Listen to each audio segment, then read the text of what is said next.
Anvil Aerospace.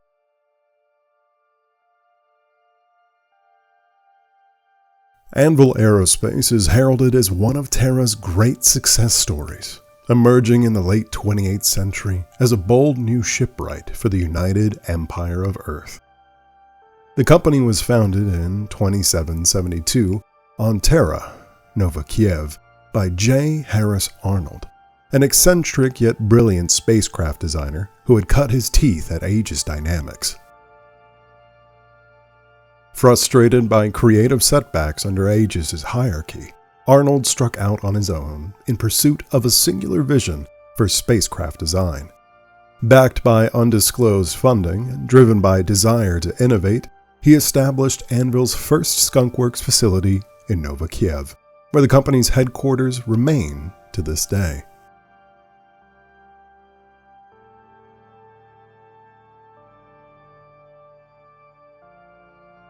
From the very beginning, Arnnold instilled a culture of hands-on craftsmanship and technical rigor at Anvil. He was old school in his approach, the type of engineer who personally signed off on every subsystem of a ship design. This obsessive attention to detail won him a reputation as a beloved figure in an otherwise cutthroat industry. The young company's name, Anvil, was itself a deliberate choice reflecting Arnnold's philosophy. It was inspired by historian Robert Calvin's famous maxim that military spending fuels the furnaces of expansion and strikes the anvils of innovation. In Arnnold's eyes, each Anvil spacecraft would be a tool forged for humanity's future, as sturdy and indispensable as the blacksmith's anvil of old, and always at the cutting edge of innovation.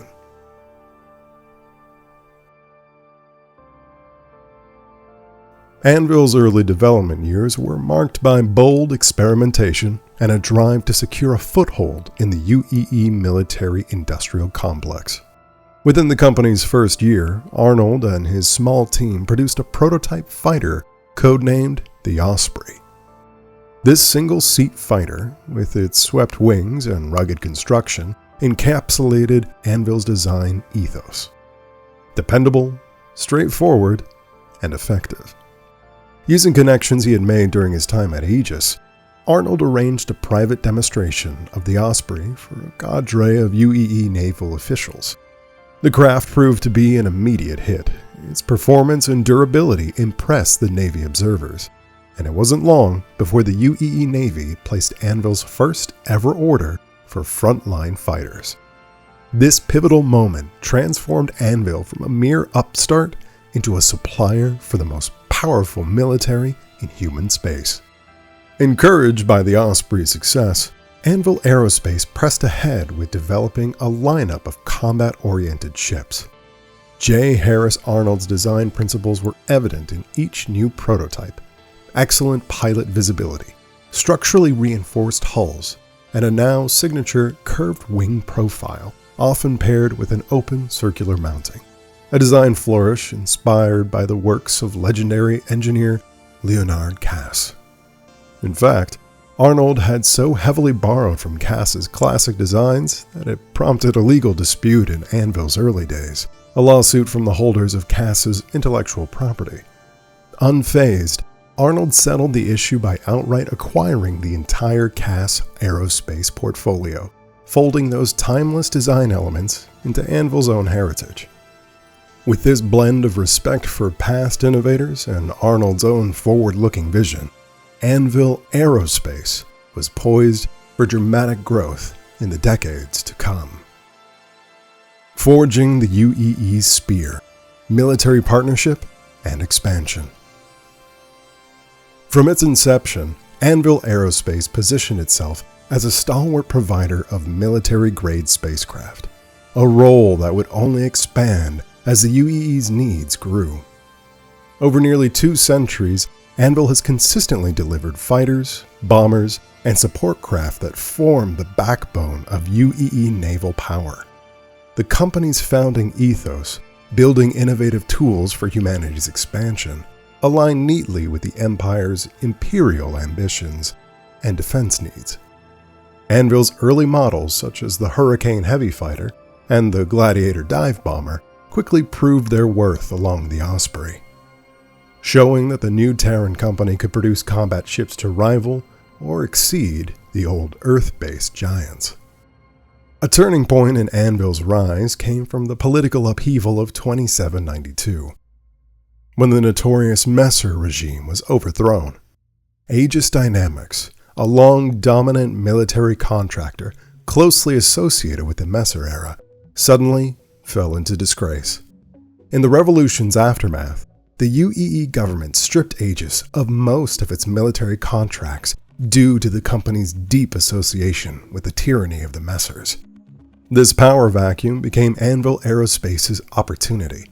The Navy, seeking to distance itself from Aegis, turned to Anvil for a new generation of warship, a profound shift that firmly entrenched Anvil as a premier military supplier. In the 2790s and beyond, the Navy directly awarded Anvil major development contracts for craft like the UTV-8 Terrapin, a robust scanner patrol ship, and the now famous F-7 Hornet fighter.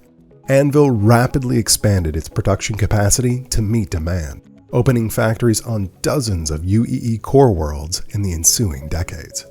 By the late 28th and 29th centuries, no UEE military campaign was launched without Anvil ships at the forefront.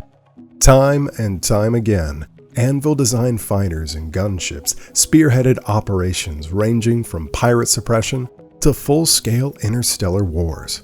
Every UEE carrier in service today carries at least a squadron of Anvil fighters, a testament to the company's ubiquitous presence in the fleet. In fact, Anvil's designs have historically scored more space-to-space kills than those of any other manufacturer, a statistic largely driven by the legendary performance of the F-7 Hornet line. Whether in fleet actions against outlaws or skirmishes with the Vandal, Anvil craft have repeatedly proven their mettle. Notably, squadrons of Anvil Hornets played a decisive role in the Battle of Vega in 2945, where they helped repel a major Vandal incursion, an engagement that cemented the Hornets' reputation as the guardian of the Empire's frontier. Through conflict after conflict, Anvil Aerospace has truly been fueling the furnaces of expansion, as its namesake quote suggested, standing as the indispensable forge of the UEE sword and shield. Anvil Aerospace's success is not only a product of politics or timing, but also of a clear and consistent design philosophy. J. Harris Arnold's influence permeates the company's design language to this day. Anvil ships are often described as pragmatic and rugged, built to survive the harshest conditions of war and deep space, while remaining serviceable and user-friendly. Aesthetically, they tend to favor bold, sweeping lines and curved wing forms that give a subtle nod to classic spacecraft of centuries past. The distinctive open circle, often seen in Anvil's logos and weapon mounts, is a direct inheritance from the designs of Leonard Cass, whose style Arnold admired and eventually integrated into Anvil's brand. This blend of old and new, respecting proven design elements while updating them with modern technology, has become an Anvil hallmark.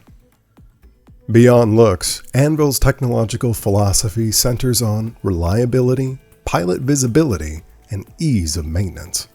Pilots frequently praise Anvil cockpits for their excellent field of view, an intentional design choice to improve combat awareness. The user interfaces in Anvil ships utilize a green hue, an unofficial signature of the brand's HUD, chosen for clarity and low eye strain during long missions. Internally, Anvil craft are known for sturdy construction with redundant systems and modular components, reflecting a built-to-last mentality. Anvil's engineers prioritize designs that can be repaired in the field under less than ideal conditions, a crucial trait for military ships far from home base. Corporate practices at Anvil also reinforce its quality-focused identity. Famously, the company has long insisted that all critical ship systems be produced in-house rather than outsourced. This vertical integration ensures that every quantum drive, shield generator, or targeting system meets Anvil's exacting standards and can be fine-tuned to work together seamlessly. Even as Anvil has grown into a massive enterprise with factories across 36 worlds, it maintains a hands-on philosophy. The standing CEO, inheriting Arnold's mantle, must personally sign off on every spacecraft alteration or new design before it leaves the drawing board. This tradition of top-down oversight originates with J. Harris Arnold's own practice and has survived as part of Anvil's culture, helping prevent compromise in design integrity. The result is that an Anvil ship, whether a single-seat fighter or a large explorer, carries a certain prestige, a confidence that has been engineered with care, tested rigorously, and built like a tank to deliver when lives are on the line. Over the centuries, Anvil Aerospace has developed a catalog of spacecraft that have each left a mark on UEE history. Among these, a few key designs stand out as embodiments of Anvil's legacy, showcasing the company's range from fierce combat craft to trailblazing explorers and troop carriers.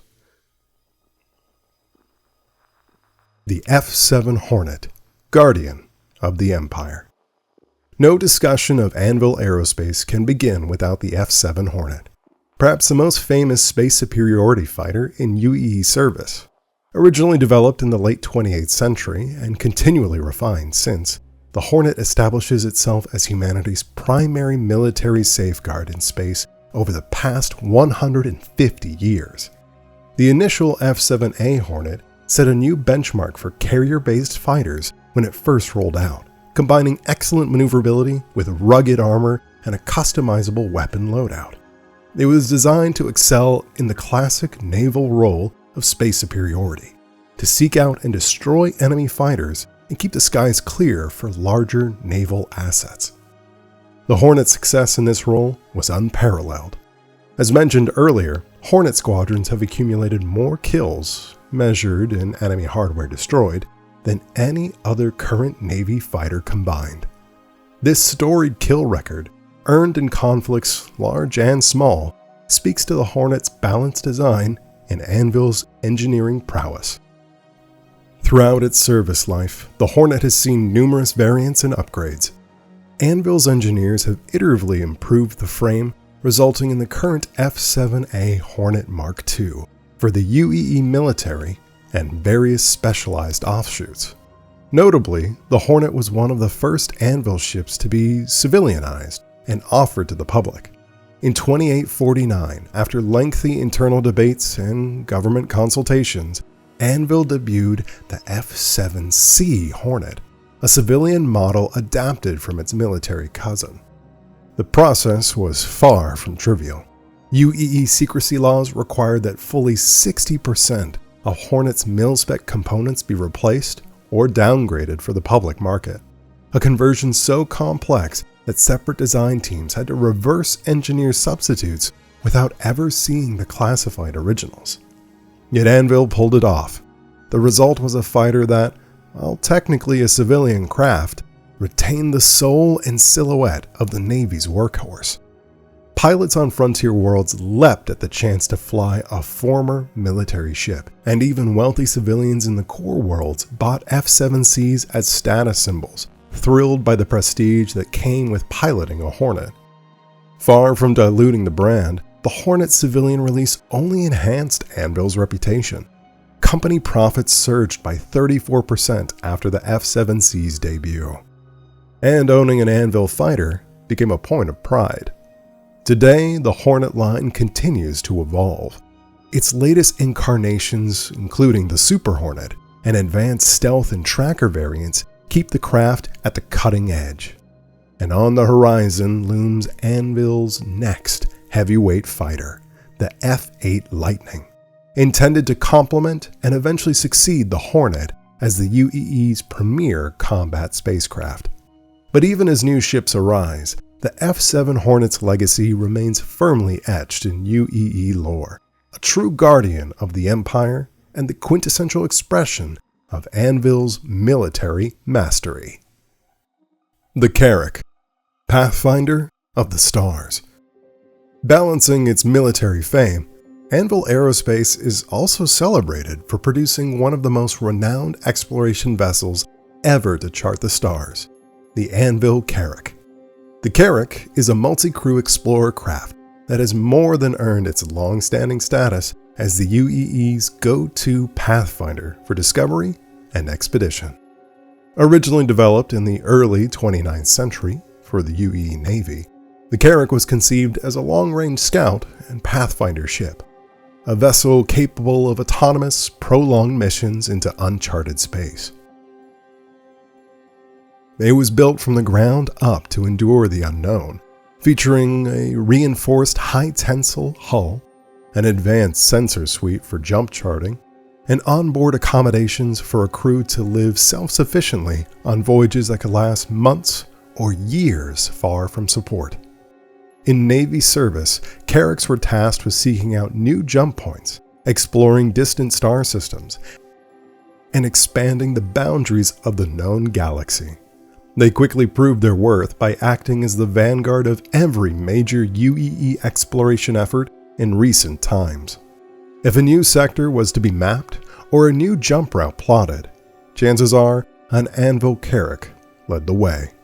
For decades, the Carrack remained a military-exclusive vessel, its cutting-edge exploration technology classified and its exploits known mostly through naval records. However, as the UEE's expansion slowed and budgets tightened, older Carracks were decommissioned and eventually declassified for civilian use. The modern Carrack we know today became available to private citizens and organizations, instantly becoming one of the most sought-after ships after the market for explorers, researchers, and even corporations needing a robust, deep space reconnaissance ship. What makes the Carrack especially prized is its combination of features. It carries an onboard complement of support craft, including a specially designed Anvil C-8 Pisces scout ship, snugly housed in its hangar bay, and an RSI Ursa rover for ground excursions. It also boasts extensive medical and repair facilities, allowing a crew to handle emergencies during extended voyages. Perhaps most iconic to the Carrack's expansive bridge and panoramic canopy, a two-story command deck crowned by a single large pane of reinforced glass, offering crews an unparalleled view of the stars, or sealing itself with armor plating in dangerous situations. Few sights inspire the spirit of adventure like a Carrack cutting through uncharted space, its crew charting new jump points from the comfort of one of the safest exploration ships ever built. The Carrack's name has become synonymous with exploration itself, a testament to Anvil's ability to deliver not just in warfighting, but in furthering humanity's cosmic journey. The Valkyrie, hammer of the Marines. Expanding its reach from the depths of space to the boots on the ground, Anvil Aerospace is also responsible for the Valkyrie, a heavy dropship that exemplifies the company's contributions to planetary warfare. The Anvil Valkyrie is a dedicated troop transport and gunship, designed to safely deliver up to 20 fully armed soldiers and their vehicles straight into the heart of combat. Where the Hornet protects the skies, and the Carrack scouts the stars, the Valkyrie brings the fight to the ground. Developed in the late 2940s, the Valkyrie was Anvil's answer to the UEE Marines' need for a next-generation dropship capable of large-scale, rapid deployment. True to Anvil's style, it is a rugged and well-armed beast.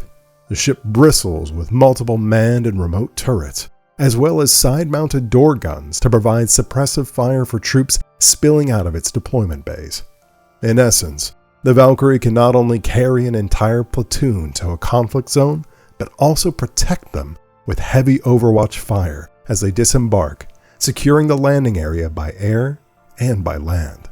Inside its belly, the Valkyrie features 20 jump seats for soldiers and racks for their weapons, emphasizing its role as a frontline transport. It also has rear cargo, holding sizable ground vehicles, from light tanks to scouting rovers. This allows mechanized support to deploy alongside infantry. Despite being a large ship, The Valkyrie was engineered to perform agile landings and takeoffs in rough terrain and under fire, using VTOL thrusters to hover and deliver troops precisely where needed. Its introduction was a boon to UEE Marine forces, giving them unprecedented tactical flexibility. In a historical context, the Valkyrie's development also demonstrated Anvil's close relationship with the military. The company unveiled the Valkyrie at an Invictus Launch Week event with a fully functional prototype, reportedly securing a contract with the Navy via a fast-tracked, no-bid process due to the ship's immediate readiness, a rare feat that spoke to Anvil's engineering confidence. Now a common sight in planetary assault forces, the Valkyrie further cements Anvil's reputation as a manufacturer that covers every aspect of warfare, from space superiority to exploration support to boots-on-the-ground combat insertion. For civilian operators, surplus Valkyries have also found roles in the private sector, from security force transports to frontier rescue dropships, though their military pedigree remains unmistakable and highly valued. For much of its early history, Anvil Aerospace focused almost exclusively on military contracts, carefully guarding its status as the UEE Navy's tip of the spear. Inside the company, there was a long resistance to diluting the brand by pursuing the civilian market. The internal debate over selling to civilians grew especially intense in the late 28th century, as demand for private spacecraft rose. Many within Anvil feared that offering dumbed-down civilian versions of their elite military ships would tarnish the company's image of uncompromising military quality. The dispute at one point became so heated, there were plans drawn up to split the company into two divisions, with a new subsidiary to handle any civilian models so that Anvil's core military brand would remain pure. However, an unexpected arbiter stepped in to resolve the issue: the UEE government itself. Imperial officials saw merit in allowing civilians, especially those on vulnerable frontier worlds, access to high-performance defensive ships. They reasoned that a local militia equipped with almost mil-spec Anvil fighters would be a far better deterrent against pirates or alien raiders than those militia relying on cheap, less reliable alternatives. With government encouragement, Anvil's leadership relented and embraced the concept of a civilian variant for select models. The transition was challenging, but ultimately transformative for Anvil Aerospace. As detailed earlier with the Hornet example, civilianizing a military ship meant redesigning large portions of it to comply with export and security laws. Anvil established a dedicated civilian development division to handle these projects, ensuring that the public would get ships that carried Anvil's famed durability and performance, albeit without the classified top-tier components. Over time, Anvil rolled out civilian versions of several platforms: the Hornet for private security and enthusiasts, the Terrapin for explorers and scouts, the Gladiator for militia forces, and even the mighty Carrack for intrepid civilian explorers. The market response was overwhelmingly positive. Far from seeing its prestige reduced, Anvil found that public mystique around its military hardware only boosted civilian demand. Owning an Anvil ship became a symbol of status and self-reliance, a statement that one had the very same steel and fire trusted by UEE heroes. Frontier colonists scrimped and saved to acquire Anvil ships for their settlement's defense, knowing those vessels could mean the difference between safety and disaster when faced with outlaw bands or alien threats. Meanwhile, wealthy industrialists and private mercenaries on core worlds snapped up Anvil craft to add to their personal fleets, drawn by the allure of flying the closest thing to a UEE Navy ship a private citizen could legally own. As a result, Anvil Aerospace's reputation in the civilian sector today is one of excellence and dependability. Civilian pilots often regard Anvil models as top of the line, equating them with the UEE's military might and rigorous standards.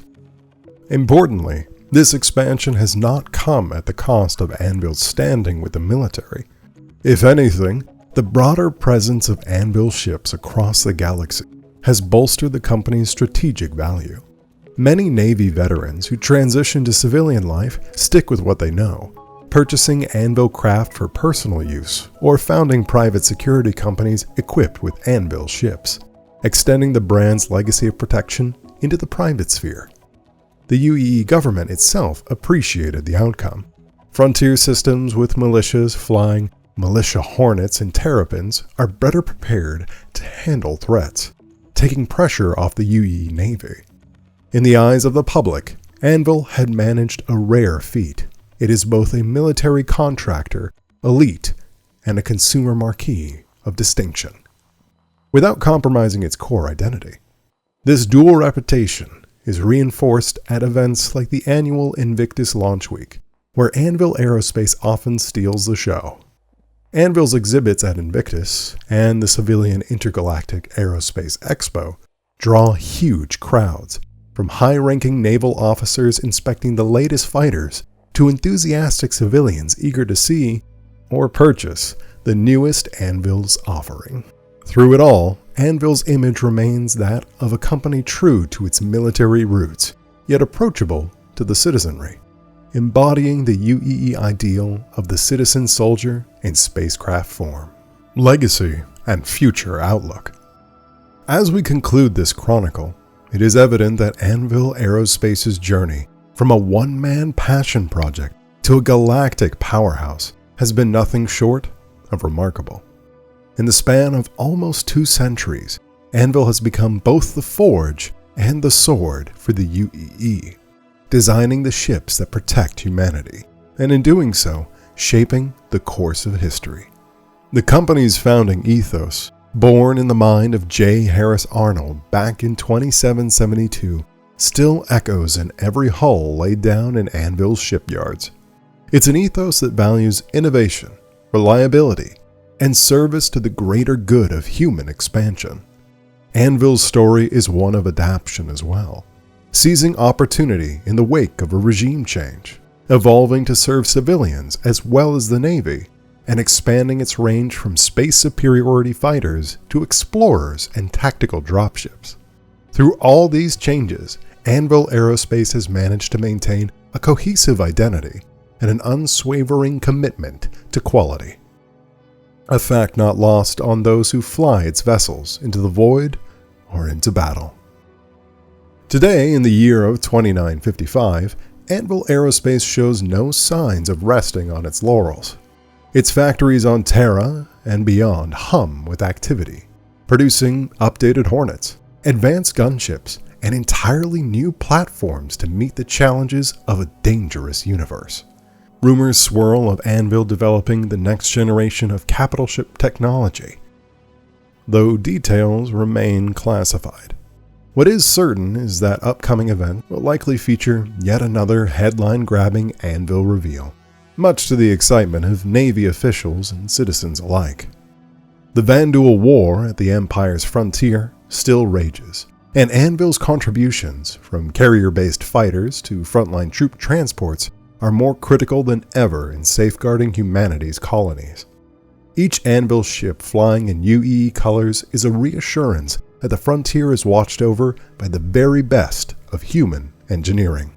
Each Anvil ship sold to a civilian is a reminder that the spirit of the Navy can live in the hands of ordinary citizens, ready to stand up against the darkness should the need arise. In the chronicles of the 30th century and beyond, Anvil Aerospace will be remembered as the company that forged not only ships, but also legacy, honor, and resilience.